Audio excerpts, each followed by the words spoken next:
sahabat Awabros, nah kali ini kita udah ada di bukan ruang sih, ruang terbukanya rumah Dokter Zulaida. Di tempatnya cozy juga. Nah, kita sedikit lebih dekat lagi, kita tanya-tanya. Halo dok. Halo. Iya. Karena kalau tadi udah ngeliat nih seputar rumahnya dokter. Nah, sekarang kan sahabat Awabros nih penasaran juga nih. Pernah pikiran nggak sih dok dulu cita-citanya itu apa? Jadi dokter kah atau memang gimana gitu, boleh diceritakan? Oke. Jadi sebenarnya cita-citanya pengen jadi psikolog. Oh, Cuman karena saya anak bungsu, terus mama pengen punya anaknya dokter, ya udah masuk ke dokteran. Dan alhamdulillah waktu itu nilai sih waktu SMA, alhamdulillah lah ya lumayan bagus. Jadinya ya diundang tuh ke UNAN jadi mahasiswa undangan waktu itu. Alhamdulillah sih tercapai juga sih keinginan mama ya, punya anak dokter. Kemudian tamat jadi dokter, saya kuliahnya di UNAN Padang kan. Tamat, kemudian saya merantau ke Pekanbaru, kemudian memulai inilah karir sebagai dokter umum. Jadi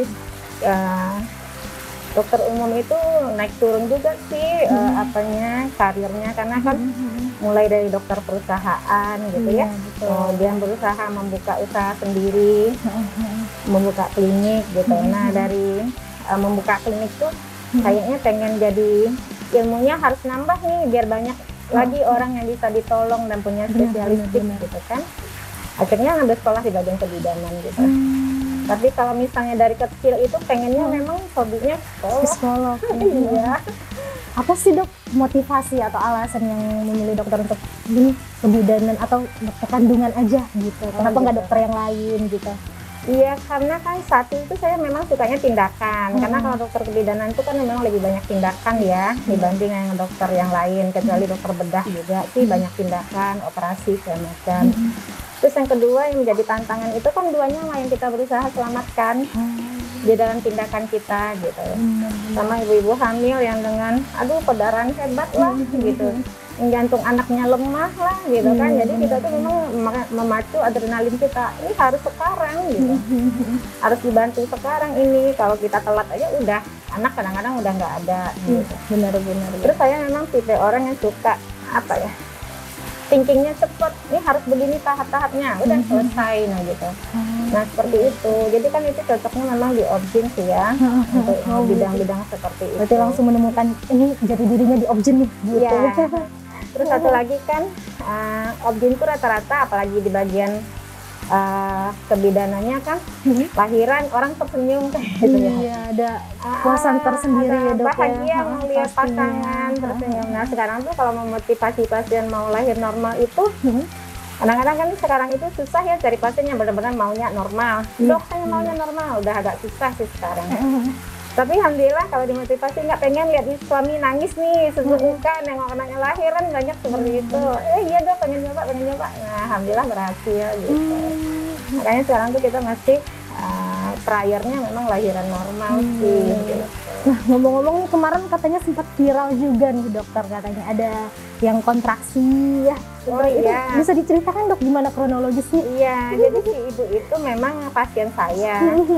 Jadi sebelumnya udah dirawat dengan kontraksi, kayak dia hamil prematur 32 minggu kalau nggak salah. Kemudian kan itu level PPKM level 4, terus pengen kontrol lagi ke rumah sakit Awabros Ayani. Nah tapi kan terhalang, terus tiba-tiba juga nyeri perutnya. Ya alhamdulillah sih ada Satgas Bapak Polisi yang memang udah siap membantu. Kemudian ditanya ibu mau kemana, mau ke Awabros Ayani bu pak gitu. Akhirnya diantar. Nah gitu sih, cuman kan pas lagi memang ada rame sih waktu itu ya. Benar-benar. Gitu. Ya soalnya sempat viral juga ya dok. Iya. Dan itu alhamdulillah terselamatkan. Alhamdulillah diselamatkan. Memang si ibu itu waktu itu belum dilakukan tindakan karena memang masih prematur gitu. Tapi alhamdulillah dengan kesigapan Bapak Polisi, kemudian cepatnya layanan kita, alhamdulillah si ibunya sih sehat lah, artinya pulang. Luar biasa. Iya. Pasti merasa bersyukur juga tertolong semuanya ya dok ya. Iya, lebih cepat sih penanganan kita kan. Iya benar-benar. Gitu. Kadang itu sih yang diperlukan sama pasien itu, Iya. sama dokternya juga nyaman dokternya. Iya sih.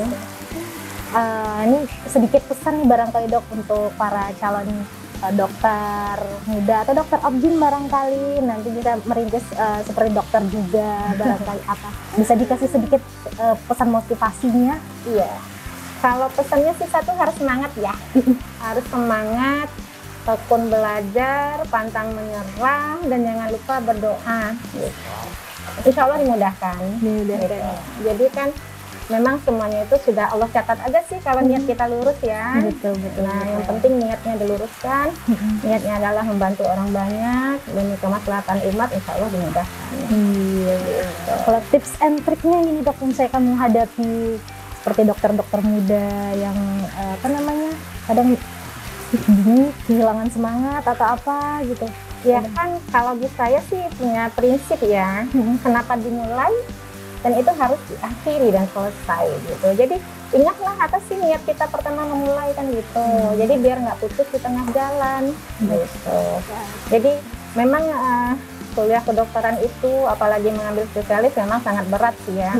Pasti banyak pengorbanan moral dan material yang dibutuhkan. Dan itu memang berat. Nah, tapi ingatlah kenapa langkah ini dimulai dan itu harus diselesaikan dan harus secepatnya. Artinya ya selesaikan tugasnya, ikuti pelajarannya, raihlah hasil yang bagus gitu. Kemudian berkaryalah dengan ilmu kan gitu sih ya. Insya Allah cepat.